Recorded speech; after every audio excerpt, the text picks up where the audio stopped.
नमस्कार। दिन भर की हाइलाइट्स जानने के लिए सुनते रहिए सुजस आवाज राजस्थान। शेखर और मेधा के साथ आप सुन रहे हैं सुजस पॉडकास्ट और आज की खास खबरें। सबसे पहले एक नजर हेडलाइंस पर। मुख्यमंत्री भजनलाल शर्मा आज रहे डीडवाना जिले के दौरे पर। लाडनू के जैन विश्व भारती में सुधर्मा सभा प्रवचन स्थल का किया शिलान्यास। प्रदेश में मुख्यमंत्री वृक्षारोपण महाअभियान जारी। जयपुर संभाग में हुआ 9,92,000 से ज्यादा वृक्षों का रोपण। और राजस्व मंडल के नवाचारों से राजस्व न्याय प्रणाली के उन्नयन का प्रयास। प्रदेश के किसानों को मिल रही राहत।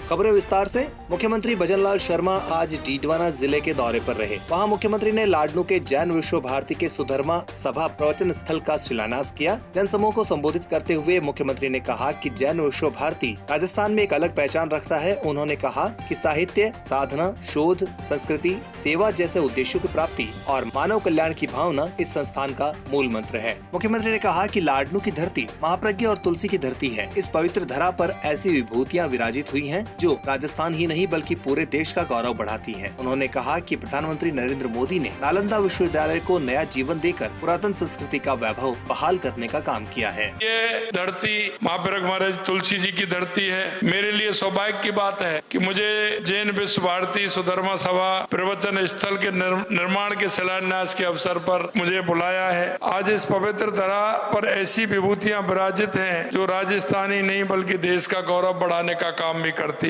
मुझे ये जानकर भी हर्ष हो रहा है कि जैन विश्व भारती इस पवित्र स्थान पर आचार्य श्री महाश्रमण जी वर्ष 2026 में 1 वर्षीय योगक्षेम वर्ष के लिए प्रवास करेंगे। ये मेरे साथ ही संपूर्ण प्रदेश के लिए मंगलकारी होगा। जैन विश्व भारती जैन संस्कृति का पर्याय बन चुकी है। ये संस्था राजस्थान में अपना एक विशिष्ट स्थान रखती है। अणुव्रत की स्थापना करने वाले आचार्य श्री तुलसी जी की कल्पना को साकार करता हुआ ये एक ऐसा संस्थान है जो अपने 7 सूत्रीय लक्ष्यों को प्राप्ति के लिए लगातार प्रगतिशील है। शिक्षा, साहित्य, साधना, शोध, संस्कृति, सेवा जैसे उद्देश्यों की प्राप्ति व मानव कल्याण की भावना इस संस्थान का मूल मंत्र है। जैन विश्व भारती संस्कृति के संरक्षण का कार्य कर रही है। मुझे ये जानकर गर्व हुआ कि यहाँ प्राचीन भाषाओं और लिपियों का भी संरक्षण किया जा रहा है। दुनिया के अंदर हमारा भारत शिक्षा के केंद्रों के लिए भी और शिक्षा देने के लिए भी जाना जाता था। नालंदा जैसे विश्वविद्यालयों में देश विदेश के विद्यार्थी शिक्षार्थी शिक्षा पर प्राप्त करने के लिए आते थे। हमारे यशस्वी प्रधानमंत्री श्री नरेंद्र मोदी जी ने नालंदा विश्वविद्यालय को नया जीवन देकर पुरातन संस्कृति का वैभव बहाल करने का काम हमारे देश के यशस्वी प्रधानमंत्री जी ने किया है।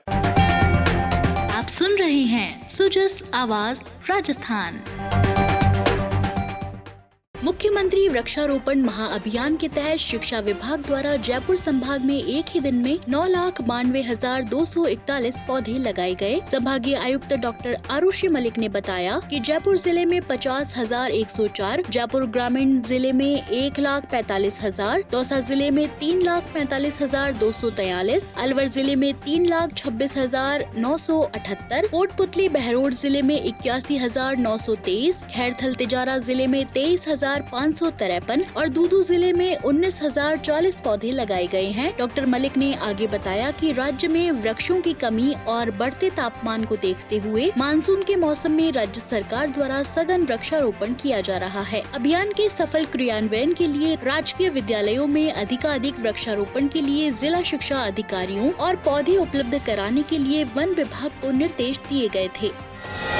इधर राज्य के उप मुख्यमंत्री डॉक्टर प्रेमचंद बैरवा मंगलवार को जालौर जिले के बागोड़ा पहुंचे। यहां उन्होंने एक विवाह कार्यक्रम में भाग लेकर नव दंपति को आशीर्वाद प्रदान किया। कार्यक्रम में उप मुख्यमंत्री डॉक्टर बैरवा ने उपस्थित लोगों को संबोधित करते हुए कहा कि बागोड़ा आने पर जो प्रेम और स्नेह आप लोगों से मिला है उसके लिए मैं आपका हृदय से आभारी रहूंगा। नव दंपति को शुभकामनाएं देते हुए उन्होंने कहा कि स्थानीय लोगों द्वारा जालौर जिले और अन्य समस्याओं के बारे में मुझे जो कुछ भी अवगत कराया गया है और ज्ञापन दिए गए हैं उनके निस्तारण के लिए मैं राज्य सरकार के स्तर पर हर संभव प्रयास करूंगा। बढ़ते हैं आगे। राजस्थान विधानसभा अध्यक्ष वासुदेव देवनानी ने मंगलवार को सदन में व्यवस्था बनाए रखने के लिए विधायक गणों से कहा कि वे सदन की गरिमा को बनाए रखने में सहयोग करें। उन्होंने कहा कि सदन नियमों और परंपराओं से चलता है। श्री देवनानी ने कहा कि इस पवित्र सदन में जनता ने विधायक गणों को चुनकर भेजा है। यहाँ की कुछ मर्यादाएं और कुछ नियम है। जनता की हमसे बहुत अपेक्षाएं हैं। श्री देवनानी ने कहा कि सभी विधायक गणों को सदन में नियमों का पालन करना होगा। श्री देवनानी ने विधायक गणों से कहा कि वे राजस्थान विधानसभा के प्रक्रिया और कार्य संचालन संबंधी नियमों के नियम 269 को पढ़ें और उन नियमों को अमल में लाएं। इससे सदन की गरिमा बनेगी और आमजन में अच्छा संदेश जाएगा। उन्होंने कहा कि इस नियम को सदस्यगण पढ़कर आएंगे तो सदन को चलाने में सुविधा रहेगी और सदन की गरिमा भी बनी रहेगी। श्री देवनानी ने कहा कि सदन में बैठते और उठते समय शिष्टाचार का भी ध्यान रखें। राजस्थान सरकार का प्रयास, सही जानकारी हो आपके पास। राजस्थान सरकार के समाचारों, महत्वपूर्ण निर्णयों और सभी योजनाओं की सटीक और सही जानकारी आपको मिलती है सुजस ई बुलेटिन, सुजस वीडियो बुलेटिन और सुजस आवाज पॉडकास्ट के साथ। इसके लिए फॉलो करें हमारे YouTube channel DIPR Rajasthan official, Facebook page और X handle DIPR Rajasthan. Rajasthan सरकार से जुड़ी दिन भर की खबरों के लिए आप सुजस ऐप भी डाउनलोड कर सकते हैं। बढ़ते हैं आगे। संसदीय कार्य, विधि एवं न्याय मंत्री जोगाराम पटेल ने आज जोधपुर के सर्किट हाउस में जनसुनवाई कर आम जन की परिवेदनाओं को सुनते हुए संबंधित अधिकारियों को त्वरित निस्तारण के निर्देश दिए। उन्होंने जिले भर से आए फरियादियों की परिवेदनाओं को गंभीरता से सुना और मौके पर ही संबंधित विभागीय अधिकारियों को निर्देशित किया कि किसी भी माध्यम से प्राप्त आम जन की परिवेदनाओं को संवेदनशीलता के साथ त्वरित निस्तारित करें। राजस्थान के पुलिस महानिदेशक DGP उत्कल रंजन साहू से कल पुलिस मुख्यालय में भारतीय पुलिस सेवा IPS के वर्ष 2023 के बैच के प्रशिक्षु अधिकारियों के दल ने मुलाकात की। सरदार वल्लभ भाई पटेल राष्ट्रीय पुलिस अकादमी हैदराबाद में प्रशिक्षण ले रहे 24 IPS अधिकारियों का यह दल इन दिनों राजस्थान के 5 दिवसीय स्टडी कम कल्चरल टूर पर है। DGP श्री साहू ने युवा IPS अधिकारियों से संवाद करते हुए कहा कि पुलिस सेवा में आने के मूल मकसद को साकार करते हुए करियर में नई ऊंचाइयों को छूने और बेहतरीन प्रदर्शन के लिए सदैव सकारात्मकता को अपनी कार्यशैली का हिस्सा बनाएं। श्री साहू ने कहा कि स्वस्थ प्रतिस्पर्धा की भावना से स्वयं और दूसरों के सकारात्मक पक्षों पर फोकस करते हुए पुलिसिंग में नए आयाम स्थापित किए जा सकते हैं। इधर माइंस एवं पेट्रोलियम सचिव आनंदी ने कहा है कि राज्य में कोल बेड मिथेन CBM और अंडरग्राउंड कोल गैसिफिकेशन UCG को बढ़ावा देने की संभावनाओं को तलाशा जाएगा। श्रीमती आनंदी ने सचिवालय में ऑयल इंडिया, राजस्थान गैस और पेट्रोलियम विभाग के विशेषज्ञ वरिष्ठ अधिकारियों के साथ उच्च स्तरीय बैठक करते हुए संभावनाओं पर विस्तार से चर्चा की और ऑयल इंडिया के अधिकारियों से इस दिशा में आगे काम करने को कहा। खान सचिव ने कहा कि प्रदेश में उपलब्ध लिग्नाइट भंडारों से CBM और UCG की संभावनाओं को तलाश कर गैस बेस्ड इकोनॉमी को बढ़ावा दिया जा सकेगा। इससे राज्य में ऊर्जा के अतिरिक्त स्रोत विकसित होंगे। श्रीमती आनंदी ने कहा कि अमेरिका, कनाडा, ऑस्ट्रेलिया आदि देशों में कोल बेड मिथेन ऊर्जा का महत्वपूर्ण स्रोत बन गया है। उन्होंने ऑयल इंडिया के अधिकारियों से कहा कि प्रदेश में क्रूड ऑयल और गैस के खोज और दोहन के साथ साथ CBM की संभावना को भी एक्सप्लोर करें ताकि प्रदेश के प्राकृतिक संसाधनों को ऊर्जा के क्षेत्र में और अधिक उपयोग में लाया जा सके।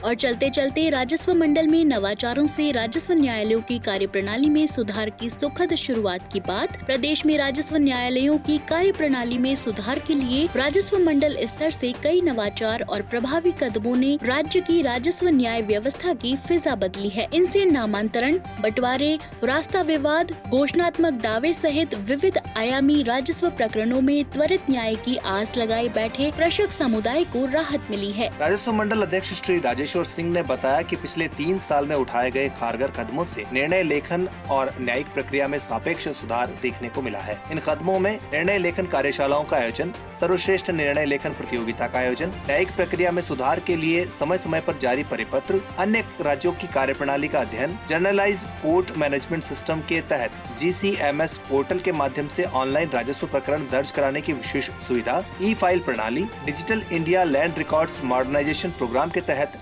जमाबंदी का सेग्रीगेशन यानी पृथक्करण और ऐसे अन्य कई कदम शामिल हैं। आने वाले समय में मंडल स्तर से GCMS पोर्टल से ई-समन और वर्चुअल हियरिंग की सुविधा भी करना प्रस्तावित है। तो आज के बुलेटिन में इतना ही। शेखर और मेधा को दीजिए इजाजत। कल फिर होगी आपसे मुलाकात। तब तक के लिए नमस्कार।